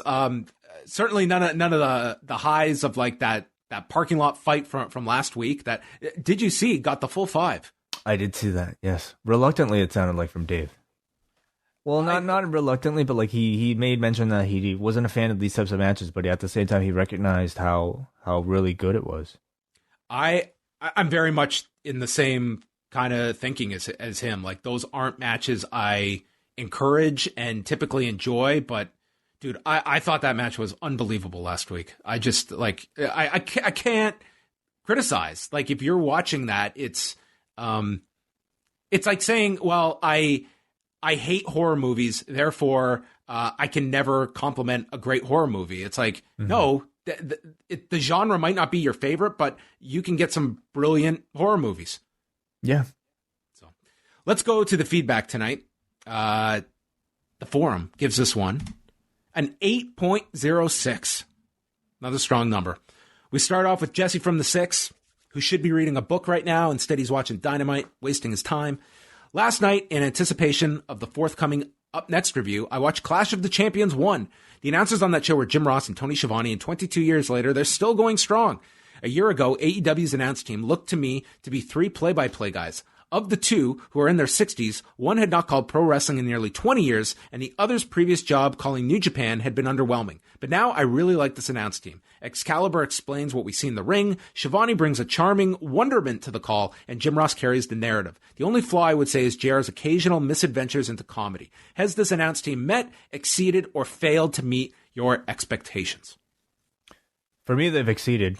Yeah, I think for me, my expectations for announcers heading into AEW really weren't all that high. Remember week 1, it was Alex Marvez. Yeah, but at this point, they've definitely exceeded. I think the 3 of them work really well together. I honestly feel like several combinations of the staff that they have, and I'm including, of course, Taz. I'm including Veda Scott, who I really enjoyed on Dark. They all are good at the job. So to me, they've definitely exceeded. They're not perfect. They're not perfect by any means. And you pointed out some stuff, Jesse. I pointed out stuff there are definitely areas and big ways to improve. But my expectations were really low. So I think they've been overall really good. Yeah, and I think we've talked a lot about the commentary. One thing I really do like about the AEW crew, especially this threesome on Wednesday nights, is that you tune in and you feel it's it's three guys that even when we joke about the Ross and Excalibur stuff, three guys that like they get along and they love calling this product. Like that does come through with all of them. Like they love what they're doing and they have that natural rapport with one another. Yeah, and the experience and just the intelligence of like knowing what the ultimate goal is, you know, of who they're promoting. Like Tony in particular, I think it's really understated, like how good he is at directing, like whether it be throwing plugs or like, yeah, I there was an interview I just saw of him recently where like he was interviewing somebody and I think the point that the other person was trying to make was kind of confused. So he helped, you know, reiterate it, which, I mean, it sounds, I guess, so basic, but ultimately, like I think they all do a really good job of like. I like Tony a lot. Yeah. I'm so glad he's in this spot. I think he adds a lot to this product. He is just such a likable personality on the show. And behind the scenes too, taking I guess care of a lot of the behind the scenes work, editing and producing and stuff. Does the podcast, yeah. Okay, we go to Noah from Vaughn, who says another good episode of Dynamite. All 5 matches delivered. Matches of the night were both. Were there only 5 matches on the show? Yeah, we only got 5. Oh, wow. There was a big gap of talking segments, like more than you usually get. After the Brodie Lee match, it was like several segments where we got like the Inner Circle with Matt Hardy, we had FTR with Tully, like more than you typically get on a episode of Dynamite. He says matches of the night were both of the title matches, but I just wanted to give a bit of spotlight to that awesome late night Dynamite, which I thought was a 10 out of 10 show. Ben Carter and Anna Jay look like future stars for this company. I wonder if we get Cody versus Brodie 2 at the anniversary show. Sure, seems like that would be the case coming out of tonight's show. 7.5 out of 10. With the Bucks seemingly being heels now, do you think AEW is going to hold off on doing them versus FTR until larger crowds return? I mean, they're teasing it a lot harder now. Like between being the Elite on Monday and tonight bringing it up, like they seem to be like they're not trying to distance you from wanting that match. And I really do question if they're really heels. They're definitely doing heelish things, but I think a lot of it is like meant to make you just look at them as badasses, likable badasses, maybe even comedic badasses. You know, like people almost like being so over the top badass that you know that they're just kind of putting it on. I don't really get the sense that I'm supposed to hate the Bucks. This one kind of just asks about all the COVID stuff. We spent a lot of time during the news on that. Andrew from Cape Breton is our last one. With 2 days off from work, I was able to catch this week's Dynamite. It felt like quite the strong show with strong matches. I liked seeing Miro, and he looked to be in incredible shape. Miro seems to fit in very well, and it seems a lot of former WWE guys are finding their own niche in AEW. The only one who hasn't fit in at all was Matt Cardona, who hasn't been back, and I don't think it's a good fit at all. Brodie Lee, for example, isn't Luke Harper anymore. He's now the man who will tell John Silver to lay the fuck down when Sue throws paper at him after botching the first throw. Miro doesn't seem to be Rusev anymore, despite similar moves and finish. I don't know why, but Matt Cardona still seems like he's just Zack Ryder. He reminded me of when Rikishi and Test went to TNA. I also liked unranked Eddie Kingston getting a title match tonight, with Archer being out, as they used his complaints about the Battle Royal as justification. Great stuff. 8 out of 10 show tonight. Like, I would say this about Matt Cardona is like, I don't think they've ever been all in on Matt Cardona because I think they don't know what his status is going to be. And they've, like, it's been sporadic appearances, but I don't feel like they've fully given you any kind of, like, he didn't get one promo during any time during all of this. Mm-hmm. Personally, like, my interest kind of comes down, like, or at least how I think they might gauge interest is, you know, maybe a combination of, internet buzz, crowd buzz, and I also think like in AEW especially, your in-ring ability weighs a whole lot. I think like Rusev, you know, has like an intensity in ring that we have seen. Zack Ryder is more of like, honestly, like very much great personality, exceptional personality even, but like in ring, he really does kind of feel like a bit more generic, you know, maybe just more of a body guy, kind of a prior generation that to me really does kind of stand out amongst AEW when you have all these guys on Dark who could like just kill it. That to me is like, I think the biggest thing holding him back. Yeah. I don't disagree with any of that. that's going to wrap up the show. So thank you, everybody. It was a packed one tonight. Probably a lot to discuss in the coming days. So we will be back Thursday afternoon looking at the G1 show with the B Block, headlined by Tetsuya Naito, Zack Sabre Jr., and then Friday, Rewind to SmackDown, 10:15 Eastern. We will be live, and all of the Cafe members can tune in for Rewind to SmackDown and catch your G1 shows. Yeah, a lot of stuff out on the Post Wrestling Cafe this week. A lot of stuff out on our feeds this week. On the British Wrestling Experience, of course. The debut of the Wrestling Adventure with Bushby and Thompson comes out tomorrow. Up Next has their show right now, as well as their Batman review tomorrow night. So plenty for you to choose from. You can find links to all that stuff at postwrestling.com. Goodbye.